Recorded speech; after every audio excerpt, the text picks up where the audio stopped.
And since it's the government's money, you didn't have it before, you didn't need it. We have yet another example of a billionaire whining about people getting money. Now, this is going to be Sam Zell, billionaire investor Sam Zell, who was on CNBC, which at this point I just assume stands for Crying Narcissistic Billionaire Channel, because that's all this channel does, is have on these wealthy people crying about poor people. But here we go, once again, a billionaire this time discussing why $2,000 checks should not be universal. He's going to make a weird argument here. I'll get into it's a similar argument to what you've heard before. Again, that may trick people into thinking this is a good argument, but I'll get into exactly why this does not make any sense. Watch. What happens if we get, which is very likely, an even bigger stimulus package now? Could that keep the music playing for quite some time? Well, I'm hopeful that the next stimulus package is really directed to the people who need help. I'm not sure that a $2,000 check to a college student is necessarily productive, whereas there are people who are not getting enough to eat, and so therefore the idea that we're issuing a stimulus package to everybody. Households of $300,000 or $200,000 a year of income. I think what you're doing is you're just creating a bunch of surplus capital that's floating around, and everybody's trying to figure out what to do with it. And isn't this a fun way to gamble?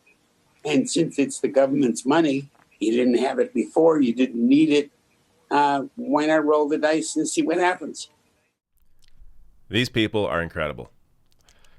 Before I get to breaking this down, has CNBC had on one working class person to ask them their thoughts about $2,000 checks or about what they need to survive? I would love to see a discussion on that. I would love to see who they would have on. Some working class individual. I would love to see that discussion between these millionaire CNBC hosts and a working class individual discussing why they actually need the money and why they need more. But of course, they only ever have on the wealthiest people to discuss their thoughts on what poor people are getting or not getting. And so let's get into it. So the first comment here that he makes is really weird. As a billionaire, he discusses how, does it really make sense for a college kid to get $2,000 checks? Yes. Yes, it does.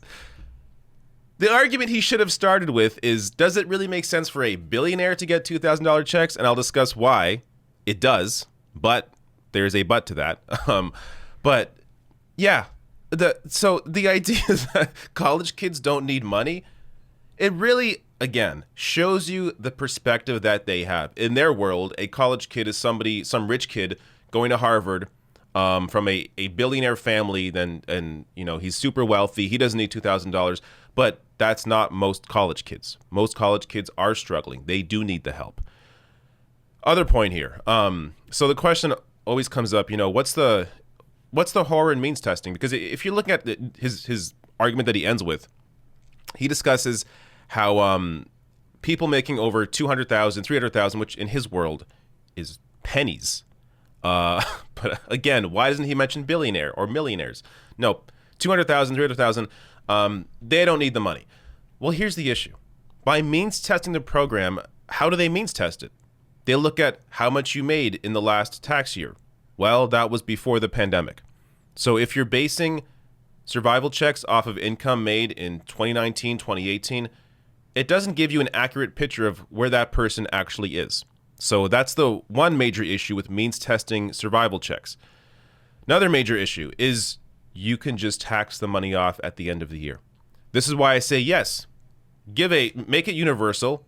It cuts out all of the the convoluted process in terms of means testing. Make it universal, send it to everybody, and then just tax it off at the end of the year. So yes, sure, send a billionaire $2,000, and then guess what? At the end of the year, it's taxed off. Now, there is a reason they don't like that conversation, because that begins a conversation about taxes and taxes working. And hey, What else can we do with universal programs where we just tax people, the wealthiest, at the end of the year? Maybe healthcare? Give everyone healthcare and then just tax the wealthiest more? They don't want that conversation. So they are very happy to discuss how, oh yeah, I, as somebody who's wealthy, I shouldn't get $2,000 checks. They should be means tested to people who really need it. Well, you can still do that by just giving everyone money and then taxing it off the wealthiest at the end of the year. But as I said, of course, they don't want that conversation. And the last part here, or the last point is, I think, just obvious. The politics of it. Joe Biden, John Ossoff, Raphael Warnock promised $2,000 checks, saying if they won their elections for Senate in Georgia, you'll all get $2,000 checks. Well, by not giving everyone $2,000 checks, already it's down to $1,400 because of the $600 this is their reasoning, but because $600 was given in January, then that for some reason now applies to the $1,400 when we are in a completely different time. These checks still have not gone out. So anyways, that's a different discussion. But by further means testing them, less people get the checks. More people get angry. There's already a story out of people feeling betrayed because they will possibly be cut out of receiving the $1,400 checks because they're being further means tested.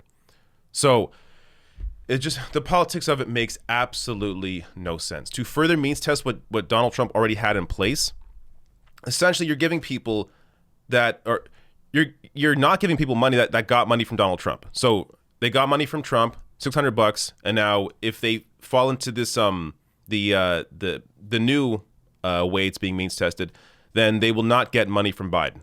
So doesn't that kind of play into Republican hands by showing under Trump you got cash, under Democrats you didn't?